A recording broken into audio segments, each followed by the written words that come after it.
ప్రార్థన ప్రార్థన అనేది నీళ్ళ కంటే, మనం పీల్చుకునే ఊపిరి కంటే ఎక్కువ ముఖ్యం మన ఆత్మీయ జీవితానికి.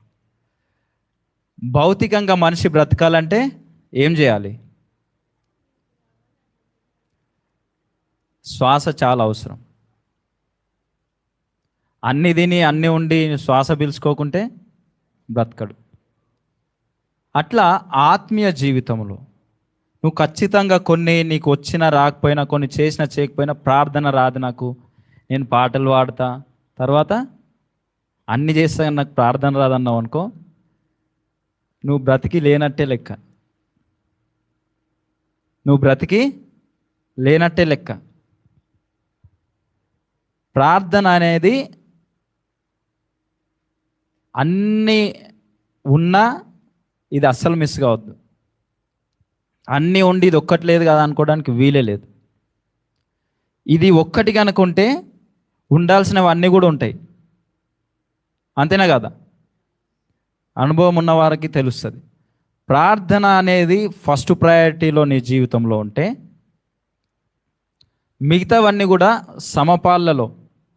నీకు రానిది కూడా నువ్వు ప్రార్థనలో దేవుణ్ణి అడిగినప్పుడు నీకు వస్తుంది. వస్తుందా రాదా? అందుకే మరొక పాట ఉంటుంది, ప్రార్థన వలనే ప్రయాణము, ప్రార్థనే ప్రార్థన, ఇంకా ప్రార్థన లేకుంటే పరాజయము.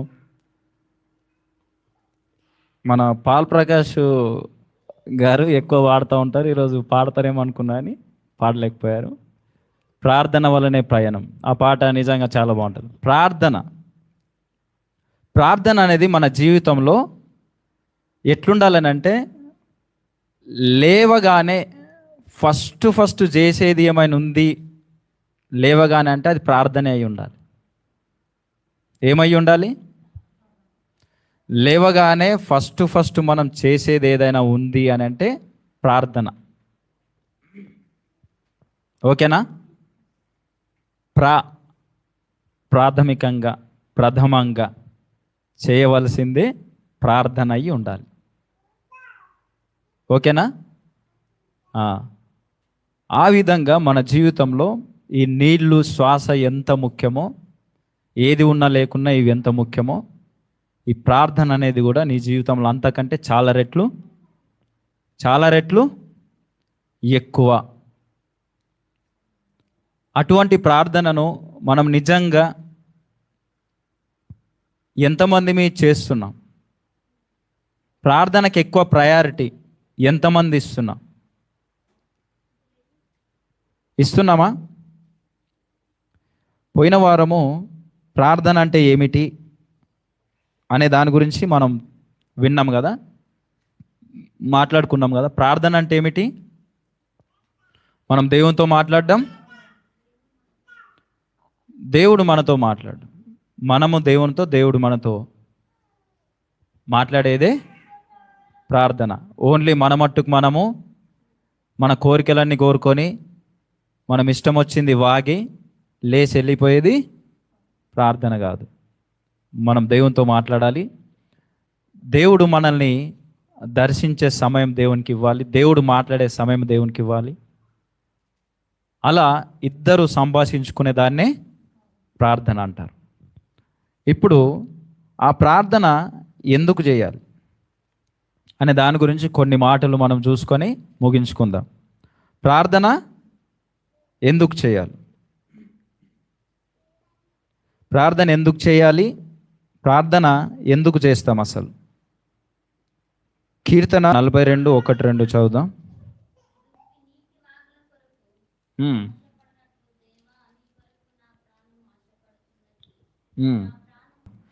దుప్పి నీటి వాగుల కొరకు ఆశపడినట్లు దేవా నీ కొరకు నా ప్రాణము ఆశపడుతున్నది.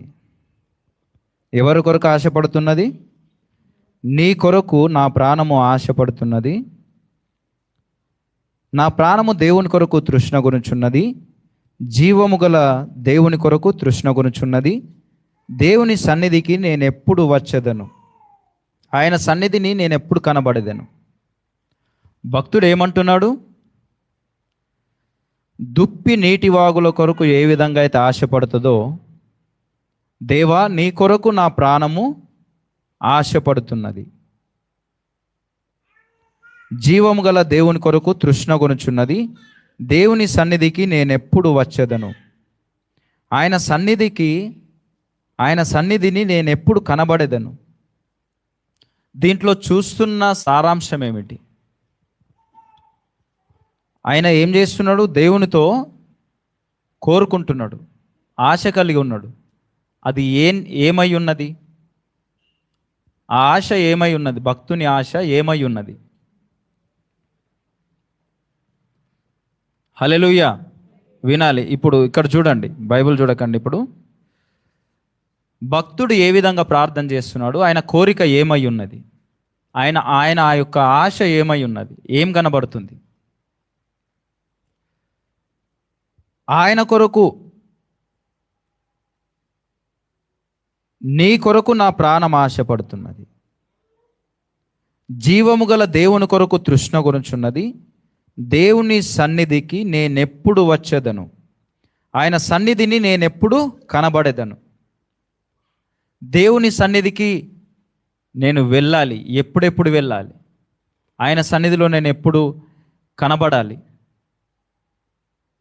అని దేవుని కొరకు తృష్ణగొనేటటువంటి వైఖరి, దేవుని సన్నిధిలో నేను కనబడాలి అనే ఆశ భక్తుడు చేస్తున్న ప్రార్థనలో చూస్తున్నాం. అంతే చూస్తున్నామా? వేరేదేమైనా చూస్తున్నామా? ఆయన లోపల ఉన్న ఆశ ఎటువంటిది? అది దేనికి సంబంధించిన ఆశ? హల్లెలూయా. దేనికి సంబంధించిన ఆశగా కనబడుతుంది? శరీర సంబంధమైనది ఏమైనా ఉందా దాంట్లో? దేనికి సంబంధించిన ఆశ అది? ఆయన ఆత్మ ఆ విధంగా ఆశపడుతుంది. ఆయనలో ఆత్మ పనిచేస్తున్నాడు. దేవుని సన్నిధి కొరకు ఆయన పరితపిస్తున్న విధానం చూస్తున్నాం. ఎక్కడెక్కడ కనిపిస్తూ ఉంటారు వాళ్ళకు. దేవుని మందిరంలో వెళ్ళాలి, దేవుణ్ణి స్తుతించాలి, ప్రార్థన చేయాలని ఎక్కువ ఆశ కలిగి ఉంటారు. వాళ్ళని చూసి కొందరు పిచ్చోళ్ళు అనుకుంటారు, కానీ ఆ అనుకున్న పిచ్చోడు అనే విషయం తెలియని భ్రమలో ఉన్నాడు ఆ వ్యక్తి. అట్లా అనుకునే వ్యక్తి లేదు. కానీ దేవుని సన్నిధి నాకు ఉండాలి, నేను ఎప్పుడు దేవుని సన్నిధి నాకు ఉండాలి, దేవునిలో నేను ఆనందిస్తూ గడపగలగాలి, ప్రతి నిమిషం కూడా నేను దేవునిలోనే ఆనందించగలగాలి. శరీర సంబంధమైనది ఏది కూడా నాలో పనిచేయడానికి వీల్లేదు అనే పరితపించే వాళ్ళు ఉంటారు. అదే మనకు కనిపిస్తూ ఉంటుంది. జాగ్రత్తగా చదివితే దుప్పి నీటి వాగుల కొరకు ఆశపడున్నట్లంట, దేవా నీ కొరకు నా ప్రాణము ఆశపడుచున్నది. నా ప్రాణము దేవుని కొరకు తృష్ణగొనుచున్నది. జీవము గల దేవుని కొరకు తృష్ణగొనుచున్నది. దేవుని సన్నిధికి నేను ఎప్పుడు వచ్చేదను. ఆయన సన్నిధిని నేను ఎప్పుడు కనబడదను. ఒక పాట ఉంటుంది. నీటి వాగుల కొరకు దుప్పి ఆశించునట్లు నీ కొరకు నా ప్రాణము ఆశగొనియున్నది. నీ కొరకు నా ప్రాణము ఆశగొనియున్నది. నా ప్రాణమా నా సమస్తమా ప్రభుని స్తుతించుమా.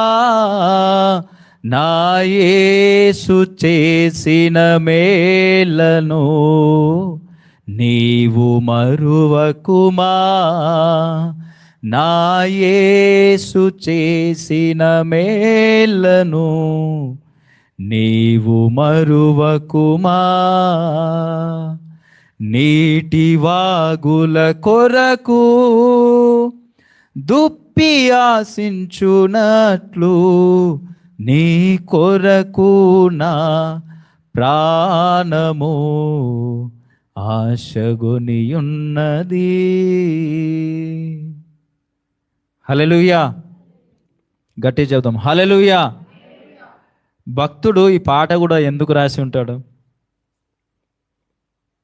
వాక్యంలో ఉన్నది ఉన్నట్టుగానే ఆ పదాలను మెన్షన్ చేసి ఎందుకు రాసి ఉంటాడు అనుకుంటారు? దాంట్లో ఉన్న ఆ మాధుర్యం ఏందో ఆయన కూడా రుచి చూసినవాడు, ఆ రాసిన వ్యక్తి. దేవుని సన్నిధి అంటే విలువ తెలిసినవాడు, దాని మాధుర్యం, దాని రుచి ఎట్లా ఉంటుందో తెలిసినవాడు. కాబట్టి రాసిన భక్తుడు కూడా ఈ పాట ఇప్పుడు పాడుకున్నది, ఆ రాసిన అతను కూడా, ఆ దైవజనులు కూడా అది అనుభవించాడు కాబట్టి రాయగలిగాడు. అంతేనా? ఎంత అద్భుతమైన కీర్తన అది. ఇది కూడా మీరు యూట్యూబ్లో వెతికి వినండి. నీటి వాగుల కొరకు దుప్పి ఆశించున్నట్లు అనే పాట. నాకు తెలిసి హోసన్న మినిస్ట్రీస్ సాంగ్ అనుకుంటా ఇది. అదేనా? చాలా అద్భుతంగా ఉంటుంది యేసన్న గారి సాంగ్స్. చాలా అద్భుతంగా, చాలా ఆత్మీయ లోతుల్లో నుంచి ఉంటాయి. ఆత్మీయంగా ఎంతో బలపరిచే పాటలు హోసన్న మినిస్ట్రీస్ యేసన్న గారి సాంగ్స్ వినండి మీకు వీలైనప్పుడు. సో దేవుని సన్నిధి కొరకు పరితపించే విధంగా, నిజంగా దేవుని కొరకే, దేవుని సన్నిధిని అనుభవించాలని చెప్పి అంతగా మనము ఆశించే విధంగా మన జీవితాలు ఉన్నాయా? మనం ప్రార్థన చేస్తున్నప్పుడు మన ప్రార్థన అంశాలలో జాగ్రత్త వినండి. మన ప్రార్థన అంశాలలో ఆత్మ సంబంధమైన విషయాల గురించి ఎక్కువ ఉంటుందా, శరీర సంబంధమైన విషయాల గురించి ఎక్కువ ఉంటుందా? దేవునికి మనం అడిగే విషయాల్లో ఆత్మ సంబంధమైనవి కోరికలు ఎక్కువ ఉంటున్నాయా, శరీర సంబంధమైన వాటికి అటువంటి విషయాలు ఎక్కువ ఉంటున్నాయా, కోరికలు? ఒక్కసారి ఎవరిది వాళ్ళే పరీక్ష చేసుకోండి. భక్తుల్లో మనము ఏం చూస్తున్నాం? ఆయన అడుగుతున్న విధానం, ఆయన యొక్క ఆశ ఏమై ఉన్నది? అందులో ఒక్కటైనా శరీర సంబంధమైనది ఏదైనా ఉందా? మన యొక్క ఆత్మీయ స్థితి ఎప్పుడు చేంజ్ అవుతుంది? శరీర సంబంధమైనవి తక్కువ అడుగుతూ, ఆత్మ సంబంధమైన విషయాల గురించి ఎక్కువ ఆలోచిస్తూ, ఎక్కువ అడిగే విధంగా మన ఆత్మీయ స్థితి అటువంటి స్థాయికి ఎప్పుడు చేరుతుంది? మిమ్మల్ని మీరే అడుక్కోండి, మిమ్మల్ని మీరే పరీక్షించుకోండి, ప్రశ్నించుకోండి. ఇది చాలా చాలా చాలా ముఖ్యమైన విషయం. మన ఆత్మీయ స్థాయి ఏ రకంగా ఉంది అనేది పరీక్షించుకోవడం చాలా అంటే చాలా ముఖ్యం. ముఖ్యమా కాదా? వినాలి. హల్లెలూయా. అయితే మీకు కొంచెము ఇవి ఎప్పుడో విన్నవే కదా, తెలిసినవే కదా అనిపించవచ్చు, కానీ నువ్వు ఎప్పుడు విన్నవా, తెలిసినా కాదు, నువ్వు పాటిస్తున్నావా అనేదే ప్రశ్న. నీకు ఎంత తెలుసు అనేది కాదు, ఎంత పాటిస్తున్నావు అనేదే ప్రశ్న. ఏంది ప్రశ్న? మీకు ఎవరైనా కలిస్తే నీకు ఎంత తెలుసు, బైబిల్ మొత్తం తెలుసా, లేకపోతే నీకు ఆత్మ సంబంధం విషయాలు, అసలు మర్మాలు, ఇవన్నీ నీకు ఎంత తెలుసు, ఇవి అడిగే వాళ్ళను మీరు పట్టించుకోకండి. కానీ నీకు తెలిసినది ఎంత పాటిస్తున్నావు అనే ఎవరైనా అడిగేటట్టుగా ఉంటే చాలా మంచిది. ఎంత తెలుసు కాదు, ఎంత పాటిస్తున్నావు, ఎంత క్రియల్లో పెడుతున్నావు. నేటికి కూడా అన్నీ తెలుసు అన్న వాళ్ళు కూడా ఇష్టం వచ్చినట్టు బ్రతుకుతున్న జీవితాలు మనకు కనిపిస్తూ ఉంటాయి. మూఢనమ్మకమైన జీవితాలు కనిపిస్తూ ఉంటాయి. అన్య సాంప్రదాయాలు పాటిస్తున్న వారు కనిపిస్తూ ఉంటారు. ఇది చాలా బాధాకరమైన విషయం. మన ఆత్మీయ స్థాయి ఎందుకు అట్లా అవుతున్నది అని అంటే, అసలైన ప్రార్థనా జీవితం మనకు లేదు.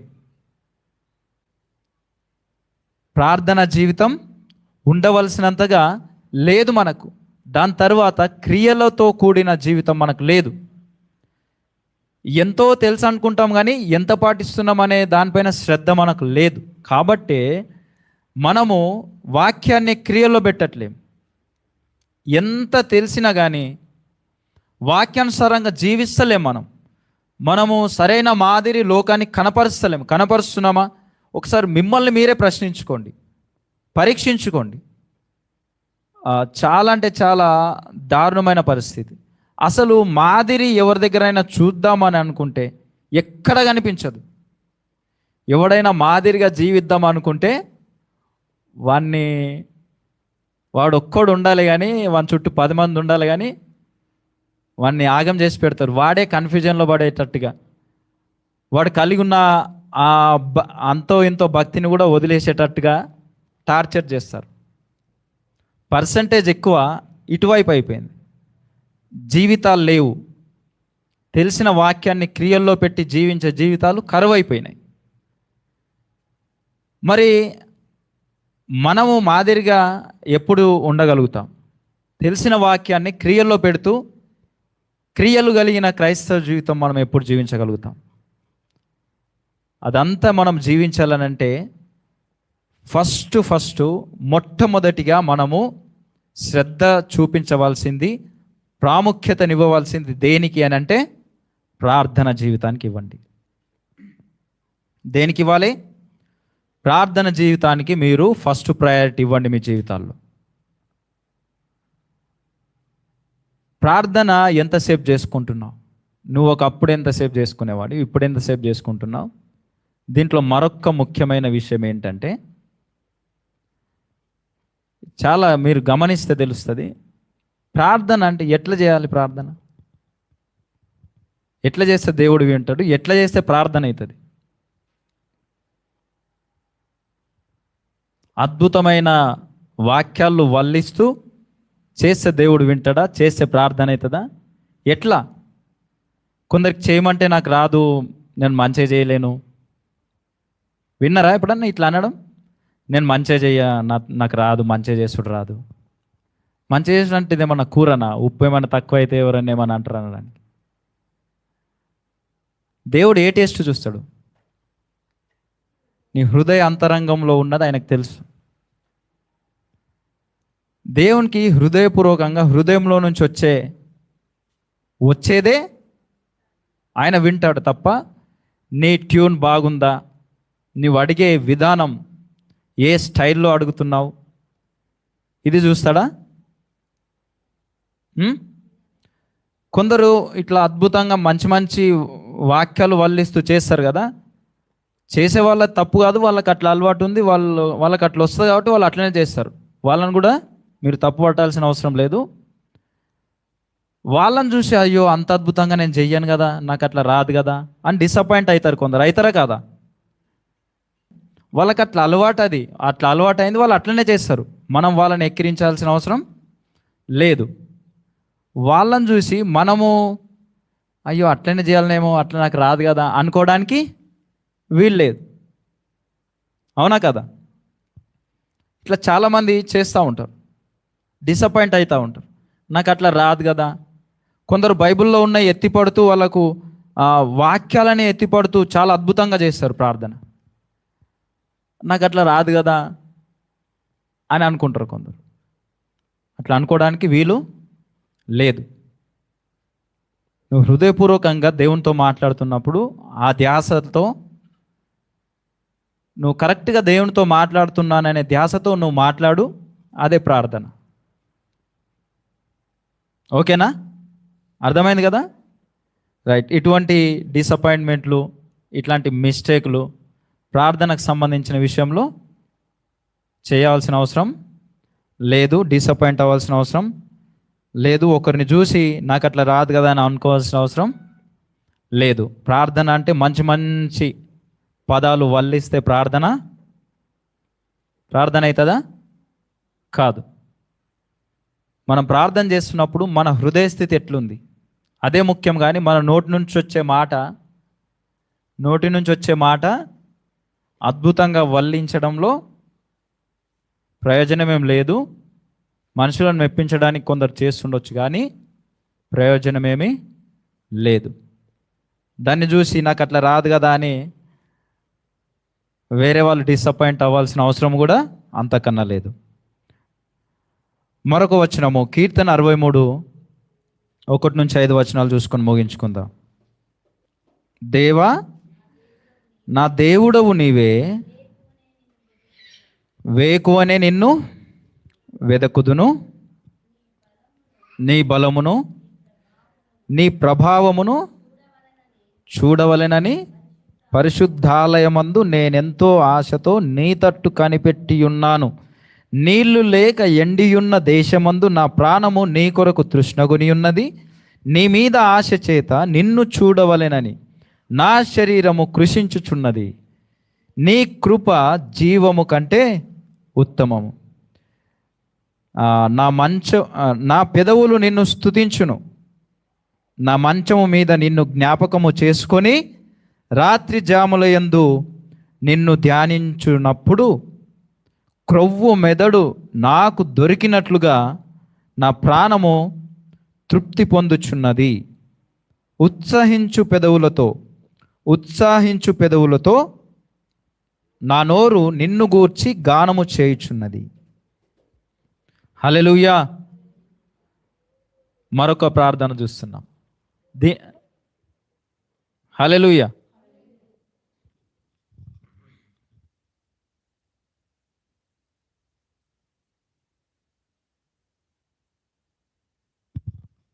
రైట్.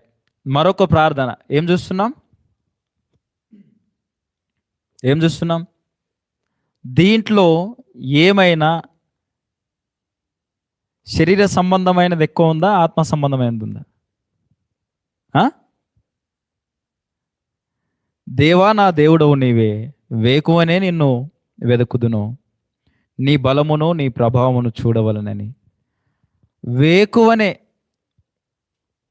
దేవుణ్ణి వెతికే అలవాటు, దేవుని సన్నిధి అనుభవించాలనే ఆశ మనలో కలుగుతుందా? కలుగుతలేదా? కలుగుతుంది అని అంటే నీవు మంచిగానే ఉన్నట్టు. కలుగుతలేదని అంటే డేంజర్ జోన్లో ఉన్నట్టు. డేంజర్ జోన్ అని పెడతారుగా, ఇట్లా పెట్టి ఏమది పుర్రెనా ఇట్లా గుర్తుపెట్టి పైన తలకాయది ఉంచి డేంజర్ జోన్ అని పెడతారుగా, అటువంటి జోన్లో ఉన్నట్టే. భక్తులు ఎటువంటి ఆశ కలిగి ఉన్నారు? దేవునితో మాట్లాడే విషయంలో, దేవుని సన్నిధి అనుభవించే విషయంలో, దేవుని సన్నిధికి వెళ్ళే విషయంలో, ఆత్మ సంబంధమైన విషయాల్లో వారు ఎటువంటి తృష్ణ, ఎటువంటి ఆకలి కలిగి ఉన్నారు? మనము ఏ విధంగా ఉన్నాం? మన స్థాయి ఎక్కడుంది? వేకువనే దేవుణ్ణి వెతికే ప్రయత్నం మనం చేస్తున్నామా? వేకువనే. కొందరు లేవంగానే చూసి లేవలేడు, ఈయన ప్రార్థన చేసుకోలేడు అని వాళ్ళు అనుకుంటారని. అట్లా కాదు. నీవు పార్ట్ టైం లాగా దేవునికి మాట్లాడే విషయంలో పార్ట్ టైం లాగా ఉండొద్దు. ఊపిరి లాంటిది అనుకున్నాము, ఊపిరి కంటే ఎక్కువ అనుకున్నాం కదా. ఊపిరి నువ్వు సరేగా మధ్యాహ్నం దాకా పిలుచుకొని మళ్ళీ ఆగుదాం, పొద్దుమికి చూసుకుందాం, సాయంత్రం పనుకుంటప్పుడు పిలుచుకుందాం ఊపిరి. శ్వాస చాలే గంట సేపు పిలుచుకున్నా కదా అని అనుకుంటామా? అది నువ్వు అనుకొని పిలుచుకుంటావా? తెలియకుండానే అది వస్తా పోతా ఉంటుంది శ్వాస నీకు. నువ్వు దాని మీద పెద్ద ఇది పెట్టి ఇప్పుడు నేను ఇక పిలుచుకోవాలి జరసేపు అని దానికి టైం ఇచ్చి ఇట్లా పిలుచుకుంటావా? అంటే నేను ఎందుకు చెప్తున్నా అంటే, నువ్వు ప్రార్థన విషయంలో పార్ట్ టైం లాగా, దేవుని సన్నిధి అనుభవించే విషయంలో పార్ట్ టైం లాగా అట్లుండొద్దు. నువ్వు దాంట్లో మమేకమై ఎప్పుడు దాంట్లో దేవుని సన్నిధిని అనుభవిస్తూనే ఉండాలి. నీలో ప్రార్థన అనేది ఎప్పటికప్పుడు మనసులో నువ్వు చేసుకునే రకంగా, అంటే దేవునితో అటాచ్మెంట్ అన్నమాట. దేవునితో అటువంటి సంబంధం నువ్వు కలిగి ఉంటే, నువ్వు ఎప్పుడు నీ మనసులో నువ్వు దేవునితో మాట్లాడేది, దేవుని స్తుతించేది ఎవరికి తెలియదు, నీకు తెలుస్తుంది. నీలో పొంగే సంతోషము అప్పుడు బయట వాళ్ళకి తెలుస్తూ ఉంటుంది. అవునా కదా? ఒక వ్యక్తికి అనుకోకుండా ఫస్ట్ టైం మాట్లాడిర్రు అనుకో, ఫస్ట్ టైం మాట్లాడింది ఎట్లుంటుంది, మళ్ళీ రెండోసారి కలిసిండు అనుకో, ఫస్ట్ టైం కలిసినప్పుడు మాట్లాడినట్టుగానే రెండోసారి ఉంటుందా? మూడోసారి కలిసిండు అనుకో, ఫస్ట్ టైం కలిసినప్పుడు మాట్లాడినట్టు సెకండ్ టైం కలిసినప్పుడు మాట్లాడినట్టే మూడోసారి ఉంటుందా? చేంజ్ ఉంటుందా? దినా మాట్లాడుతున్నావు అనుకో, ఎట్లుంటుంది?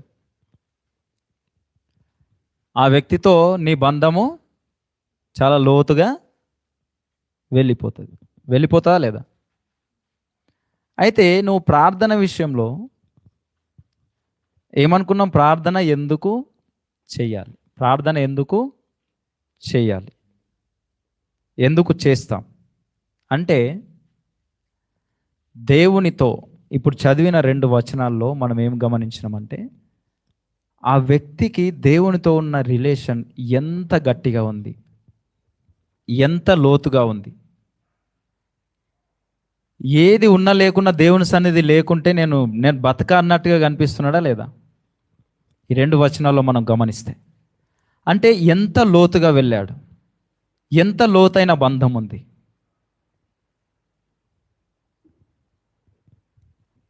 ప్రార్థన ఎందుకు చేయాలని అంటే, దేవునితో మనము మన బంధము లోతుగా, దేవునితో మనము సహవాసం కొరకు, అది కూడా ప్రార్థన ద్వారా మన సహవాసం లోతుగా చేసుకోవడానికి. పాడగా పాడగా రాగం అతిశయిల్లుచుండును, తినగ తినగా వేము తీయనుండు. ఆ విధంగా నువ్వు దేవునితో ప్రతిరోజు మాట్లాడుతున్నప్పుడు దేవునితో మన బంధం ఎట్లయితుంది? లోతుగా వెళ్తుందా లేదా? సో ప్రార్థన మనం ఎందుకు చేయాలని అంటే, దేవునితో సంబంధము లోతుగా కలిగి ఉండడానికి. ఎట్లా? లోతుగా. స్వార్థపూరితమైనవి ఏదో ఆశపడి కోరికల కొరకు చేసేది ప్రార్థన కాదు. భక్తులు ఎందుకు చేసిరు ప్రార్థన? అసలు ప్రార్థన ఎందుకు? ఎవరితో మనం ఎందుకు మాట్లాడతాం? వాడితో ఉన్న ఫ్రెండ్షిప్ ఇంకా లోతుగా పోవడానికి. మనం మాట్లాడే కొద్దీ మనకు తెలియకుండానే వారితో మనకున్న బంధం అనేది ఇంకా స్ట్రాంగ్ అవుతుంది, ఇంకా లోతుగా వెళ్తుంది. వాళ్ళ గురించి ఇంకా మనకు చాలా విషయాలు తెలుస్తాయి, మన గురించి వాళ్ళకి తెలుస్తాయి. అవునా కదా? సో మనం ప్రార్థన ఎందుకు చేయాలి? మనం దేవునితో సంబంధం లోతుగా వెళ్ళడానికి, లోతుగా కలిగి ఉండడానికి. మనము ప్రతిరోజు దేవునితో మాట్లాడుతున్నప్పుడు దేవునితో మనకున్న సహవాసం కూడా చాలా లోతుగా, చాలా స్ట్రాంగ్గా తయారవుతుంది. అందుకొరకు ఆ ఆశ కలిగి దేవునితో మాట్లాడడానికి ఇష్టపడాలి. దేవునితో సంబంధము గట్టిగా కలిగి ఉండాలి, లోతుగా కలిగి ఉండాలి అనే ఎటువంటి స్వార్థం లేని ప్రార్థనతో దేవునితో నేను సంబంధం లోతుగా కలిగి ఉండాలి. అటువంటి లోతైన బంధం నేను దేవునితో కలిగి ఉండాలనే ఆశతో ప్రార్థన చేసుకోవాలి. అటువంటి ఆశతో ఎవరైనా చేసుకుంటట్టున్నారా? నిజంగా ఇటువంటి ఆశతో చేసుకుంటారు ఎవరైనా ప్రార్థన? మన ఆశలు మార్చుకోవాలంటే బైబిల్లో లేనిది కాదు, ఇక్కడ బైబిల్లో ఉన్నట్టుగానే మన ఆశ ఆత్మ సంబంధమైనవి దేవునికి అడుగుతూ దేవునితో మరింత లోతైన బంధం కలిగి ఉండడానికి ప్రార్థన చేసుకునే ప్రయత్నం చేయాలి. ఎవరి గురించి అయినా నీకు సీఎం గురించి కానీ పిఎం గురించి కానీ వాళ్ళకి సంబంధించిన డీటెయిల్స్ చదువుకుంటే డీటెయిల్స్ అందులో అమ్మ ఉంది కదా తల్లి, కొట్టేస్తే అన్నీ చెప్పేస్తుంది. ఎవరు? గూగుల్ తల్లి, ఏఐ. కొట్టేస్తే అన్నీ చెప్పేస్తుంది. నువ్వు ఓపిక ఉండి వాళ్ళందరి గురించి తెలుసుకోవాలని చెప్పి నువ్వు సెర్చ్ చేస్తే తెలుస్తుంది. అసలు పిఎం గురించి నీకు తెలియని చాలా విషయాలు ఉన్నాయి, నాకు చాలా తెలుసా అని నువ్వు ఒకవేళ చెప్తే ఓకేనా? ఇది అయిపోయిన తర్వాత మనం ప్రార్థన చేసుకుంటాం. అయిపోయింది. ఒక వ్యక్తి నాకు ఆయన గురించి మొత్తం తెలుసు, అసలు ఆయన గురించి, ఆయన ఎక్కడ పుట్టిండో, ఎక్కడ పెరిగిండో, ఏం చదువుకున్నాడో, అసలైన బయోగ్రఫీ మొత్తం కూడా, ఆయన డీటెయిల్స్, బయోడేటా మొత్తం నాకు తెలుసు, నీకేమైనా తెలుసా అని ఒక వ్యక్తి అన్నాడు అనుకో, వినాలి. ఒక వ్యక్తి అట్లా అన్నాడు. ఇంకొక వ్యక్తి వచ్చి ఆ వ్యక్తి ఎవరితో అయితే అంటున్నాడో ఈ వ్యక్తి ఇంకొక మాట అన్నాడు. ఏమది? నీకు అన్నీ తెలుసు కదా, నాకు అన్ని గానం తెలియదు. ఎట్లా తెలుసు నీకు? చాలా భయంకరమైన సెర్చ్ చేసి బాగానే తెలుసుకున్నావు. నాకు నిజంగా చాలా విషయాలు తెలియదు, నీకు తెలిసిన దాంట్లో నాకు కొన్నే తెలుసు. ఇప్పుడు ఇద్దరిట్లో ఎవరు గొప్ప? విన్నంత వరకు చెప్పాలంటే వీడే గొప్ప, ఎక్కువ తెలిసినవాడు. వీనికి కొన్నే తెలుసు. తర్వాత వీడేం అడిగిండంటే, ఇక మీకు అర్థమవుతూ ఉంటుంది. వీడేం అడిగిండంటే, సరే నీకు అన్నీ తెలుసు కదా, మరి ఎప్పుడన్నా మాట్లాడినవా? ఆయనతో ఎప్పుడైనా మాట్లాడినవా నువ్వు అంటే, నేను ఈడ, ఆయన ఢిల్లీ, నేను బొంబాయి. ఎప్పుడు మాట్లాడడం అయితే అంటే, ఎప్పుడైనా ఫోన్ ఏమన్నా చేసినావా? ఒకవేళ దూరం ఉన్నావు కాబట్టి ఫోన్లో ఏమైనా మాట్లాడినా? పిచ్చోనివా? పిఎంతోనే ఫోన్ నాతోనే మాట్లాడతాడు రా. ఓకే నేను మాట్లాడినా అన్నాడు అనుకోవాడు. అప్పుడు వాడు కిందికి వెళ్ళి మీదికి, పైకి వెళ్ళి కిందికి చూస్తాడా లేదా? ఇప్పుడు ఎవరు గొప్ప ఇద్దరిట్లో?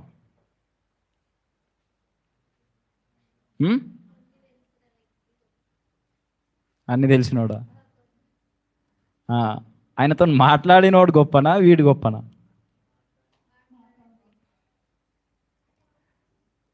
ఇప్పుడు నేను ఏం చెప్పాలనుకుంటున్నాను మీకు అర్థమైపోయింది. ఆయన కానీ కొంచెం చెప్పి ముగిస్తా.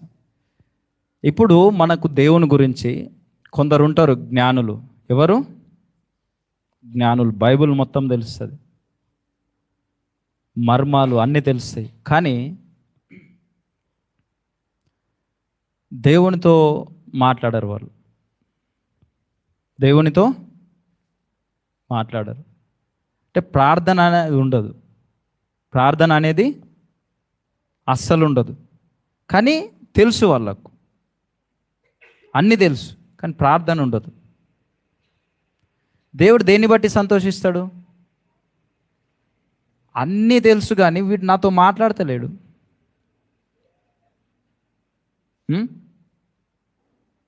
అన్నీ తెలుసు కానీ మాట్లాడతలే, ఏం లాభం? దేవునికి తెలుసా? వాడు తెలుసా అంటే అందరు తెలుసు దేవునికి. కానీ ఒకసారి అంటాడు కదా, ప్రభు అని నన్ను పిలిచేవాడు పరలోక రాజ్యం చేరాడు, కానీ తండ్రి చిత్తం చేయవాడే.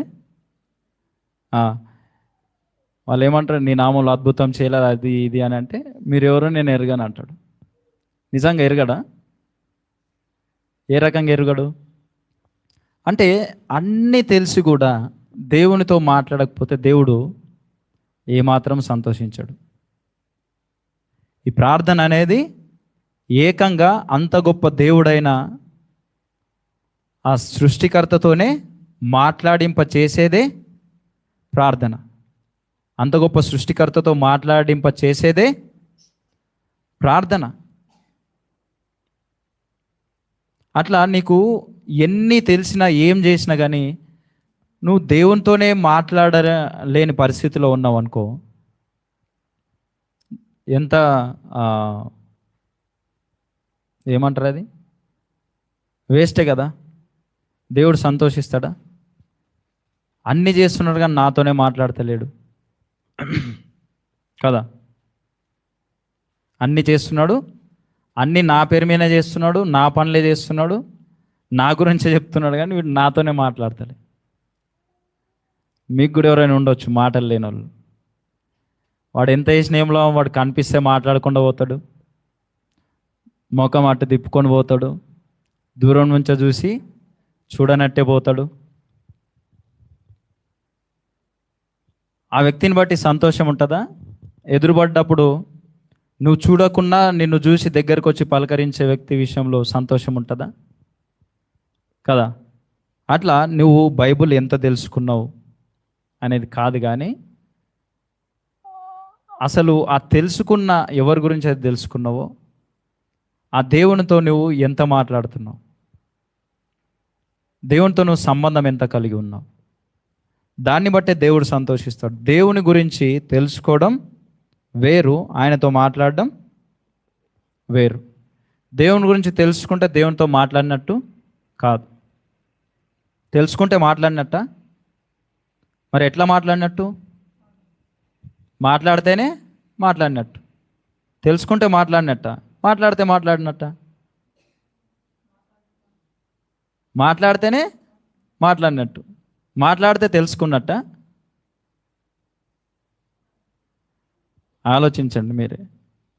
రెండు ఒకటి ఎప్పటికీ కాదు. తెలుసుకోవడమే, తెలుసుకొని మాట్లాడడమే.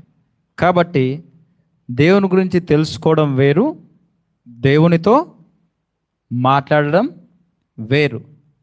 నువ్వు మాట్లాడే పరిస్థితిలో, మాట్లాడే విషయంలో ఏ స్థితిలో ఉన్నావు, దేవునితో మాట్లాడే విషయంలో ఏ స్థితిలో ఉన్నావు ఒక్కసారి పరీక్షించుకోవాలి. నీ స్థితిని మార్చుకోవాలి. దేవునితో మాట్లాడే విషయం అంటే ప్రార్థన విషయంలో ఎంత సమయం ఇస్తున్నావు? దేవునితో మాట్లాడే విషయంలో నీ సంబంధము ఎంత లోతుగా వెళ్ళింది? నువ్వు ఆయనతో దేవునితో సంబంధం పెంచేది తెలుసుకుంటే పెరగదు, మాట్లాడితే పెరుగుతుంది. అంతేనా కదా? వ్యక్తితో సంబంధము మాట్లాడితే అవుతుందా, తెలుసుకుంటే అవుతుందా? సంబంధం దినదినము వాళ్ళిద్దరి మధ్య బాండింగ్ స్ట్రాంగ్ కావడానికి, లోతుగా కావడానికి మాట్లాడితే అవుతుందా, తెలుసుకుంటేనా? మాట్లాడితే. కాబట్టి మాట్లాడదాం, ప్రార్థన చేద్దాం. ప్రార్థన ద్వారా దేవునితో సంబంధం ఇంకా గట్టిగా చేసుకోవడానికి, లోతుగా దేవునితో సంబంధం పెంచుకోవడానికి ప్రార్థన చేద్దాం. కోరికల గురించి పక్కన పెట్టండి. మనము కొంచెం ఆత్మ సంబంధంగా ఎక్కువ శ్రద్ధ కలిగి దేవునితో సంబంధం పెంచుకోవడానికి మాట్లాడే ప్రయత్నం చేద్దాం. ఆ విధంగానే అటువంటి ఆశతోనే ప్రార్థనలు స్టార్ట్ చేద్దాం. దేవునితో మరింతగా లోతైన స్థితిలోకి మనం వెళ్దాం. ఈ వారం మీరు ఆ విధంగా చేయండి. ఎక్కువ మాట్లాడుతూ దేవునితోనే సంబంధం పెంచుకోవడానికి మాట్లాడండి. ఎటువంటి ఆత్మీయ అనుభూతి చెందుతారో మీకే అర్థమవుతుంది. హల్లెలూయా, హల్లెలూయా. గట్టిగా చెప్దాం, హల్లెలూయా, హల్లెలూయా. దేవునికి మహిమ కలుగును గాక. మాటలు ఆశీర్వాదకరంగా ఉన్నాయా లేదా? ఎప్పుడు ఇవి విన్నవి కదా, తెలిసినవి కదా అని అనుకుంటున్నారా? అట్లా అనుకునే ఛాన్స్ లేదు. ఎందుకు లేదంటే నేను ఇంకో మాట అన్నా, ఎంత తెలుసు అనేది ముఖ్యం కాదు, ఎంత పాటిస్తున్నావు అనేదే. నువ్వు ఎంత పాటిస్తున్నావు అంటే నీ దగ్గర జవాబు ఏముంటుంది. తెలుసుకోవడం వేరు, మాట్లాడడం వేరు. సో తెలుసుకున్న విషయాలు క్రియల్లో పెట్టడం చాలా ముఖ్యం. ఇవన్నీ కూడా క్రియల్లో పెట్టి అద్భుతమైన ఆశీర్వాదకరమైన ఆత్మీయ జీవితం జీవించుదాం గాక. హల్లెలూయా, హల్లెలూయా. దేవునికి మహిమ కలుగును గాక. ప్రార్థన చేసుకుందాం.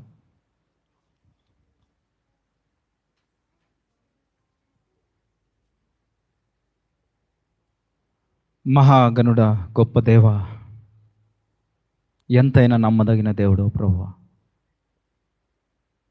నిన్ను ప్రేమించే నీ బిడ్డల విషయంలో ఎల్లప్పుడూ నీ చిత్తం వారి జీవితంలో జరిగించే దేవుడవు, మాకు తోడుగా ఉండి నడిపించేవాడవు.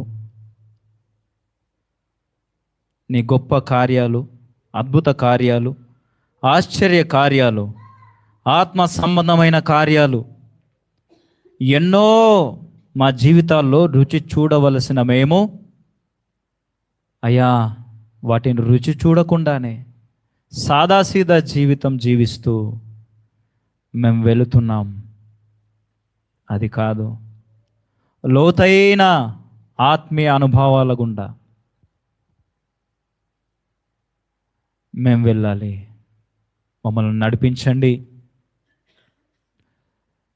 నీ సన్నిధిని అనుభవిస్తూ ఎల్లప్పుడూ నిన్ను స్తుతిస్తూ ఆత్మలో మా గుడారాలలో నిన్ను గూర్చిన స్తుతి గీతాలు, రక్షణ సంగీత సునాదములు వినబడేటట్టుగా అయ్యా మా కుటుంబాలు ఉండాలి. సహాయం దయచేయండి, బలపరచండి, ఆత్మీయ జీవితాలను కట్టండి నాయన.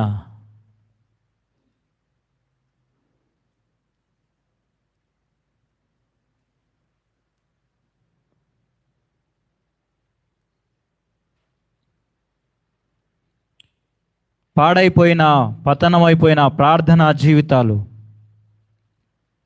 మరలా తిరిగి కట్టండి నాయన.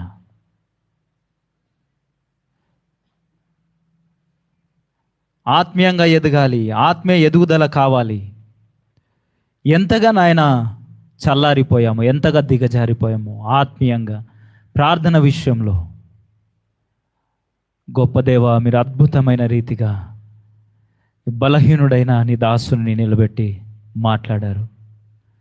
ఎన్నో మాటలు ప్రభువా మా జీవితాలలో ఫలింపచేయండి, క్రియారూపం దాల్చడానికి సహాయం దయచేయండి. ప్రార్థన ఆత్మను దయచేయండి, ప్రార్థన జీవితాలు దయచేయండి. మా కుటుంబాలను ప్రభువా కట్టండి నాయన. మొదట నీ రాజ్యమును నీతిని వెతికినట్లయితే అప్పుడు అవన్నీ మీకు అనుగ్రహింపబడును. ఆయన రాజ్యమును నీతిని మొదట వెతకుడి, ఆయన రాజ్యమును నీతిని మొదట వెతకుడి, అప్పుడు అవన్నీ మీకు అనుగ్రహించబడును అని నాయన నీ వాక్యం సెలవిచ్చిన రీతిగా మేము నీ చిత్తం చేసినట్లయితే, మేము నిన్ను వెతికినట్లయితే మాకు కావలసినవన్నీ కూడా వాటి వాటి సమయాలలో అవే మమ్మల్ని వెంబడిస్తాయి. ఈ సత్యాన్ని గుర్తించిన మేము అదే విశ్వాసముతో ప్రభువా నీ వైపే చూస్తూ నీలోనే విశ్వాసంతో ముందుకు సాగే జీవితము, అట్టి కృపను నాయన మా అందరికీ దయచేసి నడిపించమని ప్రార్థన చేస్తున్నాము తండ్రి. ప్రభువా చేరువచ్చిన నీ బిడ్డలందరినీ నాయన జ్ఞాపకం చేసుకోండి. ప్రతి ఒక్కొక్కరిని నాయన దీవించి ఆశీర్వదించండి, బలపరచండి. శారీరకంగా ఎవరైనా బలహీనతలు గుండా వెళ్తున్నట్లయితే, అనారోగ్యం గుండా వెళ్తున్నట్లయితే యేసు నామములో స్వస్థత కలుగునుగాక, ఆరోగ్యము కలుగునుగాక, యేసు నామములో ఆరోగ్యం కలుగునుగాక. ప్రభువా మీరే దీవించండి, ఆశీర్వదించండి. వారికి ఉన్న ప్రతి అవసరతలను ఆయన మీ కృపలో మీరే తీర్చమని మహిమ పొందుకోమని మహాగణుడు మహోన్నతుడైన సర్వశక్తి కలిగిన యేసుక్రీస్తు పరిశుద్ధ నామంలో ప్రార్థించి అడిగి వేడుకుంటున్నాము తండ్రి. Amen, amen, amen.